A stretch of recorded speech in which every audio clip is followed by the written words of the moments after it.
നമസ്കാരം. പുതുവത്സര ദിനത്തിൽ ഉത്തർപ്രദേശ് തലസ്ഥാനമായ ലക്നൌവിൽ അമ്മയെയും 4 സഹോദരിമാരെയും ഹോട്ടൽ മുറിയിൽ യുവാവ് കൊല ചെയ്ത സംഭവത്തിൽ അന്വേഷണം ശക്തമാക്കി പോലീസ്. തൻ്റെ അഭിമാനം രക്ഷിക്കുന്നതിന് വേണ്ടിയാണ് ഈ കൊലപാതകം നടത്തിയത് എന്നാണ് ഇപ്പോൾ അറസ്റ്റിലായ അർഷാദ് എന്ന യുവാവ് വെളിപ്പെടുത്തിയിരിക്കുന്നത്.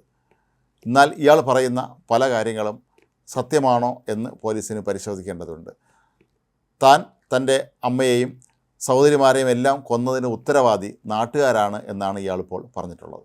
തൻ്റെ ഭൂമി തട്ടിയെടുക്കാൻ അവർ ശ്രമം നടത്തുകയാണ് എന്നും ഒപ്പം സഹോദരിമാരെ ഹൈദരാബാദിൽ കൊണ്ടുപോയി വിൽപ്പന നടത്തുമെന്ന് ഭീഷണിപ്പെടുത്തുകയാണ് എന്നുമാണ് ഇയാൾ പറയുന്നത്. അതുകൊണ്ട് തന്നെ സഹോദരിമാരുടെയും അമ്മയുടെയും എല്ലാം മാനം രക്ഷിക്കുന്നതിന് വേണ്ടിയാണ് അവരെ താൻ കൊന്നത് എന്നാണ് ഇയാൾ പോലീസിന് ഇപ്പോൾ മൊഴി നൽകിയിരിക്കുന്നത്.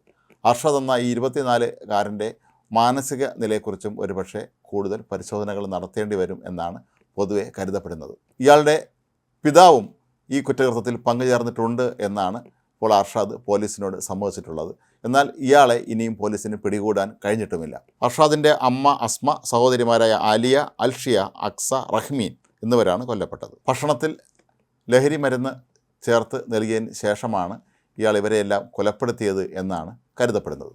റാനു, അഫ്താബ്, അലിം ഖാൻ, സലീം, ആരിഫ്, അഹമ്മദ് അസ്ഹർ എന്നിങ്ങനെ ചില ആളുകളുടെ പേരുകളും ഇയാൾ ഈ കൊലപാതകത്തിന് ഉത്തരവാദികളായി പറയപ്പെടുന്നുണ്ട്. ഇവരാണ് തൻ്റെ ഭൂമി തട്ടിയെടുക്കാൻ ശ്രമിച്ചത് എന്നും തൻ്റെ സഹോദരിമാരെ വിൽപ്പന നടത്തുമെന്ന് ഭീഷണിപ്പെടുത്തിയതായിട്ടും അർഷാദ് പോലീസിന് മൊഴി നൽകിയിരിക്കുന്നത്. ഇവരുടെ ഭീഷണി കാരണം തങ്ങളെല്ലാവരും ഇപ്പോൾ തെരുവിലാണെന്നും ഈ തണുപ്പ് സമയത്ത് തൻ്റെ സഹോദരിമാരൊക്കെ തന്നെ തണുത്ത് വിറച്ച് തെരുവുകൾ കഴിയുന്നത് കാണാനുള്ള ശേഷി തനിക്ക് ഇല്ല എന്നും അതുകൊണ്ട് തന്നെയാണ് അവരെ കൊല്ലാൻ താൻ തീരുമാനിച്ചത് എന്നുമാണ് ഇയാൾ പറയുന്നത്. ഇതിന് പിതാവും എല്ലാ തരത്തിലുള്ള പിന്തുണ നൽകിയതായും പറയപ്പെടുന്നുണ്ട്. കഴിഞ്ഞ ഡിസംബർ 30-നാണ് ഇവർ കുടുംബസമേതം ലക്നൌവിലെ ഈ ഒരു ഹോട്ടലിൽ മുറിയെടുത്തിരുന്നത്. ഹോട്ടൽ ജീവനക്കാരെയും പോലീസ് ചോദ്യം ചെയ്യുന്നുണ്ട്. എന്നാൽ അവരിൽ നിന്നും കൃത്യമായ വിവരമൊന്നും തന്നെ ലഭിച്ചിരുന്നില്ല. ഇവർ ഹോട്ടൽ മുറിക്കുള്ളിൽ തന്നെ എല്ലാവരും കഴിയുകയായിരുന്നു എന്നാണ് അറിയാൻ കഴിഞ്ഞത്. അർഷദും അയാളുടെ പിതാവും ചേർന്ന് അമ്മയെയും 4 സഹോദരിമാരെയും കൊല്ലാൻ കൃത്യമായ പദ്ധതി തയ്യാറാക്കിയിട്ട് തന്നെയാണ് ഇവരെ ഹോട്ടലിലേക്ക് കൊണ്ടുവന്നത് എന്നാണ് ഇപ്പോൾ കരുതപ്പെടുന്നത്. പോലീസും ആ തരത്തിൽ തന്നെയാണ് ഇപ്പോൾ അന്വേഷണം നടത്തുന്നത്.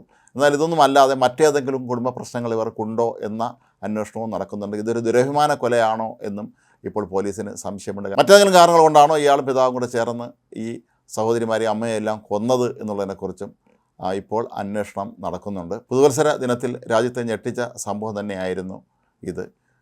ഇയാൾ ബ്ലേഡ് ഉപയോഗിച്ചാണ് ഇവരുടെ കൈത്തണ്ട മുറിച്ചത് എന്നാണ് ഫോറൻസിക് വിദഗ്ധർ പിന്നീട് മാധ്യമങ്ങളെ അറിയിച്ചത്. ഇവരെല്ലാം കൊലപ്പെടുത്തിയതിന് ശേഷം ഇത് സംബന്ധിച്ച വീഡിയോ ഇയാൾ പുറത്തുവിടുകയും ചെയ്തിരുന്നു. ഈ വീഡിയോ കണ്ട ജനങ്ങളാണ് പെട്ടെന്ന് തന്നെ പോലീസിനെ ഇക്കാര്യം അറിയിച്ചതും അവർ അടിയന്തരമായി ഇയാളെ പിടികൂടി. ആദ്യം ഇയാൾ രക്ഷപ്പെടാൻ ശ്രമിച്ചു എന്നാണ് പറയപ്പെടുന്നത്.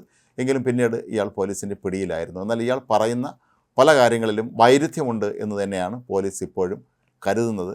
ഈ സംഭവത്തെ പാശ്ചാത്യ മാധ്യമങ്ങളും വലിയ പ്രാധാന്യത്തോടുകൂടി തന്നെയാണ് നൽകിയിരിക്കുന്നത്. ഇന്ത്യയിൽ ഇത്തരത്തിലൊരു സഹോദരൻ 4 സഹോദരിമാരെയും അമ്മയെയും കൊന്നതിന് ശേഷം പോലീസ് പിടിയിലായി എന്ന വാർത്ത ഡെയിലി മെയിൽ ഉൾപ്പെടെയുള്ള പ്രമുഖ അന്താരാഷ്ട്ര മാധ്യമങ്ങളൊക്കെ തന്നെ വലിയ പ്രാധാന്യത്തോടുകൂടി തന്നെയാണ് നൽകിയിട്ടുള്ളത്.